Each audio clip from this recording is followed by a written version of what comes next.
بسم اللہ الرحمن الرحیم۔ السلام علیکم۔ آپ دیکھ رہے ہیں ڈی ڈی پی اینالیٹیکا۔ آپ کو یاد ہوگا کہ اسلام آباد ہائی کورٹ میں ایک مقدمہ چل رہا ہے جو کہ سوموٹو چیف جسٹس صاحب نے اس کا نوٹس لیا تھا، اور وہ رانا شمیم کے بارے میں، جو کہ ایک ایفیڈیوٹ انہوں نے دیا جو انصار عباسی صاحب نے دی نیوز میں یا جنگ میں چھاپا، اور اس ایفیڈیوٹ میں یہ کہا گیا تھا کہ 3 سال پہلے ان کو چیف جسٹس اس زمانے کے ثاقب نثار صاحب انہوں نے ان رانا صاحب کی موجودگی میں ایک جج صاحب کو ٹیلی فون پہ انسٹرکشنز دیں کہ میاں صاحب اور ان کی بیٹی کو چھوڑا نہیں جانا چاہیے، سزا دینی چاہیے۔ بیک گراؤنڈ یہ ہے کہ میاں نواز شریف صاحب سپریم کورٹ میں جب ان کا کیس چلا تو ان کو نااہل کیا گیا اقامہ پہ، اس لیے کہ اقامہ منی لانڈرنگ کا سب سے بڑا ذریعہ ہے۔ یہ کوئی چھوٹی چیز نہیں ہے کہ وزیر اعظم کو اقامہ لینے کی ضرورت نہیں ہے۔ دوسری بات یہ ہے کہ منی لانڈرنگ کا کیس تھا اور اس میں آپ نے فیک جعلی فیبریکیٹڈ ڈاکومنٹس پیش کی اور منی ٹریل دینے میں ناکام رہے، لہذا سپریم کورٹ نے کہا کہ جی ٹرائل کورٹ اس کا کیس چلائے۔ اب منی ٹریل میاں صاحب نے کہیں نہیں دی، کسی بھی جگہ پہ یہ نہیں بتایا کہ یہ میری جائز آمدن تھی، یہ پیسہ تھا یہاں پہ، اور یہ میں نے اس کے ذریعے یہ جائیدادیں باہر خریدیں۔ اور یہ بھی آپ یاد رکھیے کہ یہ کسی کا بنایا ہوا کیس نہیں ہے، یہ پاناما کا قصہ باہر سے آیا تھا اور ملک کے باہر سے یہ ساری کہانی اندر آئی، اور اس پہ میاں صاحب کا کیس عمران خان لے گئے عدالت میں۔ بدقسمتی کہ اس میں کافی سارے اور لوگ تھے جن کے کیسز عدالت میں نہیں جا سکے، یا ان لوگوں کے بارے میں حکومتوں نے سیریسلی کام نہیں کیا، تحقیق نہیں کی۔ سو میاں صاحب کو جب وہاں سزا ہوتی ہے تو تھرو آؤٹ ان کی کوشش یہ ہے کہ منی ٹریل کا قصہ تو ختم ہو جائے، اس کے بارے میں بات نہ ہو، لیکن جو کچھ بھی ہو وہ یہ ہو کہ کسی نہ کسی طرح یہ ثابت کیا جائے کہ یہ مقدمہ جو ہے یہ بالکل جعلی تھا اور کسی کے کہنے پہ ان کو سزا دی گئی ہے۔ چنانچہ یہی چیز ثابت کرنے کے لیے انہوں نے پہلے جج ارشد ملک کی جعلی ویڈیو بنائی۔ اس آدمی نے اپنا ایک ایفیڈیوٹ دیا جس میں اس نے بتایا کہ کس طرح ان سے یہ کہلوایا گیا، لیکن کسی نے بھی ان کے ایفیڈیوٹ کو کوئی وقت نہیں دی، اور یہ جو میاں صاحب اور ان کا ٹولہ یہ ایک ہی راگ الاپتا رہا کہ جی اس کو کسی نے مجبور کیا تھا تب اس نے سزا دی۔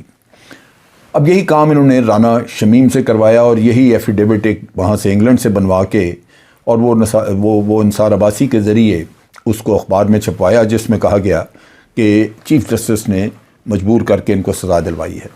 یہ کام 2 وجہ سے اس وقت کیا گیا۔ ایک تو یہ کہ اس وقت ان کی اپیل سنی جا رہی ہے اسلام آباد ہائی کورٹ میں، اور چونکہ جسٹس عامر فاروق جو ہیں وہ سن رہے تھے، اور ان کا رویہ ذرا تھوڑا سخت تھا کہ جلدی کیس کا فیصلہ ہو، ڈیلے کیوں ہو رہی ہے، تو غلطی سے اس ایفیڈیوٹ کے ذریعے یہ امپریشن کنوے کیا گیا کہ عامر فاروق صاحب کو چیف جسٹس نے یہ ہدایات دی تھی ثاقب نثار صاحب نے، لیکن جب یہ جھوٹ کھلنا تھا تو کھل گیا۔ پتہ چلا کہ عامر فاروق صاحب تو بینچ کا حصہ ہی نہیں تھے، نہ وہ اس وقت ملک میں تھے۔ نتیجہ یہ کہ شمیم صاحب جو ہیں وہ اب غلط سائٹ پہ پکڑے گئے۔ رانا شمیم کی اور بھی باتیں بڑے سارے، انہوں نے ایک جھوٹ جب آدمی بول لیتا ہے پھر اس کو کئی جھوٹ بولنے پڑتے ہیں۔ پھر انہوں نے کہا جی میرا اوریجنل ایفیڈیوٹ جو ہے وہ لندن میں پڑا ہوا ہے، وہاں سے منگوانا پڑے گا، وہاں سیف میں رکھا ہوا ہے، وہ کسی کی رسائی نہیں ہے، وہاں پہ میرے نواسے کے پاس ہے۔ یہ سب اس طرح کے جھوٹ۔ اب ہوا یہ ہے کہ یہ لنک کھل گیا۔ پہلے تو ان کے بیٹے نے کچھ باتیں بتائیں، انہوں نے کہا کہ میاں نواز شریف کے ساتھ ان کے بڑے پرانے تعلقات ہیں، نواز شریف صاحب کے یہ وکیل بھی رہے ہیں، مختلف وقتوں پہ دوستانہ بھی ہے، اور یہ لائرز کے پولیٹیکل ونگ کے PMLN کے عہدیدار بھی رہے ہیں۔ اب جو لاسٹ چیز کھلی وہ یہ کہ جو ایفیڈیوٹ تھا ان کا، بظاہر یہ کہ یہ کہتے تھے کہ جی میری وائف نے مرنے سے پہلے یہ وصیت کی تھی کہ تم سچ کو پبلک کے سامنے لے آؤ، تو میں تو اپنی وائف کی وصیت پوری کر رہا ہوں، لیکن فیکٹ یہ ہے کہ یہ میاں صاحب کے پاس تھے۔ اور اب بات یہ کھل گئی کہ لندن میں انہوں نے جب ایفیڈیوٹ تیار کروایا تو میاں صاحب نے کروایا، وہ ان کے آفس میں بنایا گیا، اور جو نوٹری پبلک جس نے کہ نوٹرائٹ کیا اس کو، اس کا بیان جو ہے وہ سامنے آ گیا، اور اس بیان میں اس نے ساری یہ باتیں بتائیں کہ اس کو اس کے گھر ان کے آفس لے جایا گیا میاں صاحب کے، وہاں آفس میں لے جا کے تو وہ کہتا ہے کہ بہت سارے اور بھی لوگ موجود تھے اور ان کی موجودگی میں یہ ایفیڈیوٹ جو ہے وہاں پہ بنایا گیا، اور ان کے چہروں سے جو اثرات تھے اس سے نظر آتا تھا کہ بہت ہی کوئی امپورٹنٹ ڈاکومنٹ ہے جو انہوں نے سائن کروائی ہے، اور خود اس نے پوری طرح پڑھ کے نہیں دیکھی تھی۔ اب کہانی 3 سال پرانی اور پیش اب کی گئی، بہانہ اس کو کچھ بھی لگایا، لیکن بہرصورت ہر طرف سے یہ سوال اٹھنے شروع ہوئے کہ یہ آفٹر آل رانا صاحب نے 3 سال بعد خاموشی اپنی توڑی، حالانکہ اگر وہ ثاقب نثار سے خائف بھی تھے کہ وہ کوئی ایکشن لے، تو ثاقب نثار صاحب کو ریٹائر ہوئے بھی 3 سال ہو گئے، تو یہ کسی وقت بھی بات کر سکتے تھے، لیکن انہوں نے اب کی، اور وہ بھی انگلینڈ میں، اور اس کے بھی شواہد آ گئے کہ یہ وہاں اس کو میاں صاحب کو جا کے ملتے رہے ہیں۔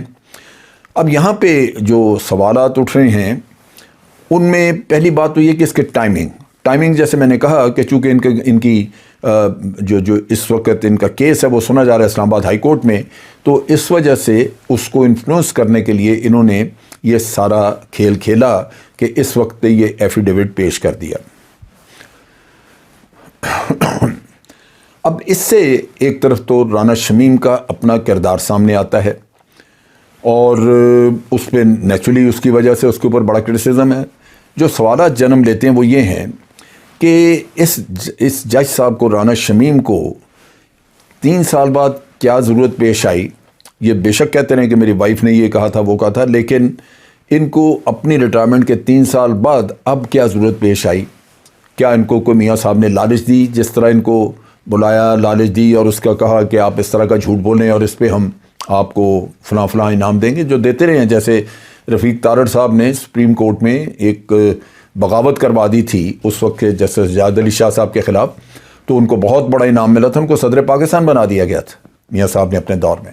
تو انعام تو ایسے سے وعدے کیے جا سکتے ہیں حکومت پاکستان کے کھاتے میں۔ پھر یہ کہ کیا میاں صاحب کو وہ ملے تو کیا وہاں پہ ان کے ساتھ یہ طے ہوا ان کا؟ یہ سوال بھی موجود ہے۔ پھر یہ کہ یہ جو اوتھ ہے یہ لندن میں کیوں اس کو نوٹرائز کرایا گیا؟ اگر دینا تھا اس قسم کا اوتھ اور اس کا پاکستانی عدالتوں سے واسطہ تھا، پاکستان کے لوگوں سے واسطہ تھا، تو وہ پاکستان میں کیوں نہیں کیا گیا؟ اور پھر یہ کہ یہ کیا حسین نواز یا میاں صاحب کے آفس میں یہ چیز کی گئی؟ پھر اس کا فائدہ کس کو، یہ پہنچانا کس کو چاہ رہے ہیں فائدہ؟ یہ بظاہر تو نظر آتا ہے کہ میاں صاحب کے فائدے کے لیے اس نے یہ کیا۔ پھر اس میں جب فائدے کی بات آتی ہے تو پھر یہ بھی سامنے آئے گا کہ ان کو فائدہ اچانک جو پہنچایا اس میں ریٹرن میں یہ کیا لینا چاہ رہے تھے، وہ بھی بات آ جاتی ہے۔ اب یہ چونکہ پولیٹیکلی بڑا سینسیٹیو ٹائم ہے ہمارے ملک کا، تو اس وقت ایسی چیزیں بڑی معنی رکھتی ہیں، چنانچہ اس کو کیا واقعی ایک سیاسی مقصد حاصل کرنے کے لیے لیک کیا گیا؟ کیونکہ لیک اگر یہ مثال کے طور پہ لندن میں محفوظ رکھا ہوا تھا تو یہاں اخبار کو کس نے دیا اور کیوں دیا؟ اس کے بارے میں باوجود اس کے کہ بہت ساری انفارمیشن موجود ہے، لیکن بہرصورت چونکہ انصار عباسی صاحب نے پبلکلی اپنے سورس کا اعتراف نہیں کیا تو اس وجہ سے نام لینا مناسب نہیں ہے۔ پھر یہ کہ واقعی رانا شمیم کی نواز شریف صاحب سے پرانی دوستی، شناسائی اور پرانا تعلق موجود تھا، وہ بھی ایک دیکھنے کی چیز ہے۔ پھر یہ ہے کہ پولیٹیکلی یہ چونکہ امپورٹنٹ ہے، لہٰذا اس کے اوپر کئی معاملات ہوئے، کئی بحثیں ہوئیں، اور یہاں پہ جس آفس کا ذکر آیا وہ اب جس نے جو نوٹری پبلک ہے اس نے وہ کنفرم کر دیا کہ وہ میاں صاحب کا آفس ہے، اور لوگوں نے بتایا کہ یہی وہ آفس ہے جہاں پہ وہ یاز صادق صاحب کے ساتھ یا حمداللہ محب وغیرہ کے ساتھ انہوں نے میٹنگز کی، جہاں ان کی مین میٹنگز ہوتی رہی ہیں، وہیں رانا شمیم بھی تھے، اور رانا شمیم نے یہ ان کے کہنے پہ یہ بنوا کے ایک ایفیڈیوٹ اور دستخط کرا کے دیا۔ یہ جو چیزیں ہیں، یہ ریولیشنز جو ہیں، یہ خاصی سیریس ہیں، اور اس سے ایک نیٹ ورک کا پتہ لگتا ہے۔ نیٹ ورک کیا ہے؟ نیٹ ورک یہ ہے کہ یہ جو رانا صاحب ہیں یہ جج تھے گلگت بلتستان کے، چیف جج تھے۔ یہ وہ وقت ہے جب کہ میر شکیل الرحمان صاحب پہ بھی کیس بنا تھا ایک توہین رسالت کا، جس میں کہ کوئی انہوں نے ان کے چینل کے اوپر کوئی 1-2 مارننگ شو میں کسی کو خواتین اینکر جو تھیں انہوں نے کوئی ایسی بات کی تھی جس سے کہ توہین رسالت یا توہین مذہب کا پہلو نکلتا تھا۔ وہ کیس تھا، FIR اس کی جا کے درج ہوئی تھی گلگت بلتستان میں، اور ضرورت اس بات کی تھی کہ میر شکیل الرحمان وہاں جا کے پیش ہوں، لیکن وہ پیش نہیں ہوئے. اور یہ پہلی دفعہ میں نے سنا، اور میں نے وکلاء سے بھی پوچھا ہے، وہ کہتے ہیں جی ایسے ہو نہیں سکتا. کسی کی ضمانت لینی ہو یا اس کو بری کرنا ہو تو پہلے تو کیس چلتا ہے، کیس سنا جاتا ہے، انڈیویجول جاتا ہے وہاں پہ، اس کے وکیل پیش ہوتے ہیں. لیکن یہ رانا صاحب تھے جنہوں نے مہربانی کی کہ میر شکیل الرحمان کے وہاں پیش ہونے کے بغیر ہی ان کا جو بھی ضرورت تھی وہ پوری کر دی. اور اس طرح آپ یوں کہہ لیجئے کہ یہ میر شکیل الرحمان صاحب کے ساتھ بھی اس پورے نیٹ ورک میں موجود تھے. یہ اب چیز یہ ہے کہ جو پریشانی کی بات ہے کہ اگر یہ سارے جعل ساز مل کے اکٹھے یہ کام کر رہے ہیں اور کوشش یہ ہے کہ میاں صاحب کو کسی نہ کسی طرح بے گناہ ثابت کر کے تو وہ ان کو دوبارہ پرائم منسٹر بنوا دیا جائے. یہ ملک کے ساتھ کیا ہو رہا ہے؟ کتنی ستم ظریفی کی بات ہے کہ ہم جعل سازوں کے ٹولوں میں پھنسے پڑے ہیں. کیا پاکستان کے عوام کو کوئی شعور نہیں ہے؟ ان کو سمجھ نہیں لگتی کہ ان کے ساتھ کیا ہو رہا ہے؟ اب دیکھیے کہ ایک جعلی کاغذ کے ساتھ دوسرا جعلی کاغذ اور ایک کے بعد ایک بن رہا ہے. جج ارشد ملک کا کیس میں نے پوری طرح انویسٹیگیٹ کیا تھا، اس کو بھی اسی طرح انہوں نے پھنسایا. اب رانا شمیم کو بڑی کڑی سزا ملنی چاہیے تاکہ عدالتیں ان لوگوں کو پورا ایک عبرت کا نشان بنائیں اور لوگوں کو اندازہ ہو کہ وہ جعل سازوں کے ہتھے نہیں ان کو چڑھنا چاہیے. کیونکہ لالچیں دے کے ان کو جب یہ کام پہ لگا لیتے ہیں پورے ملک کا وقت ضائع ہوتا ہے، پورے ملک کے لوگوں کو، عوام کو یہ بیوقوف بنانا شروع کر دیتے ہیں. تو ان حالات میں کیا ہمارے ملک کا مفاد اسی میں ہے کہ بار بار حکومتیں جو ہیں وہ انہی لوگوں کے پاس جائیں جو پاکستان کو لوٹنے کا کام کرتے ہیں؟ یہ پاکستان کو کم از کم آپ دیکھ لیجئے کہ عوام کو بیوقوف بنا رہے ہیں، کبھی کسی نعرے پہ کبھی کسی نعرے پہ. تو ایک چیز نہیں ہے. اچھا، اس چیز کے ساتھ ساتھ انہوں نے جو بہت بڑا ظلم کیا ہے وہ یہ ہے کہ چونکہ جی آئی ٹی جو بنی تھی جس میں یہ سارا، اس میں 2 آرمی آفیسر تھے، ایک ISI کا نمائندہ تھا، ایک ملٹری انٹیلیجنس کا MI کا. اب ان کے نمائندوں کے اوپر چونکہ غصہ کہ بھی ان لوگوں نے کیوں جی آئی ٹی ایسی بنوائی اور انہوں نے سارا سچ نکال کے باہر رکھا، تو فوج کے خلاف ہیں. اسی طرح مشرف نے ان کو نکالا تھا، اس کی وجہ بھی ایک اناد اندر ہے. لہٰذا فوج کے خلاف پورا میڈیا لانچ کیا ہوا ہے اور اس میڈیا کے ذریعے آپ کبھی کچھ کہتے ہیں کبھی کچھ. اور آج کل یہ چلایا ہوا ہے کہ جناب بالکل اسٹیبلشمنٹ کے ساتھ معاملات طے پا گئے. آپ سوچئے کہ کس قدر آپ اپنے ملک کے دفاع کے ساتھ کھیل رہے ہیں. عوام کے اندر جو افواج کے بارے میں ایک پرسیپشن بلڈ اپ ہوتی ہے، ایک نفرت پیدا ہوتی ہے کہ کرپٹ لوگوں کو فوج شاید کر رہی ہے، ان کو پروٹیکشن دے رہی ہے، ان کو واپس لانا چاہ رہی ہے. کیوں لائے گی فوج؟ کرپٹ لوگ آ گئے تو جنرل باجوہ کو یہ کسی اور کو کیا فائدہ ملے گا اس کا؟ اس نے تو اسی جگہ رہنا ہے.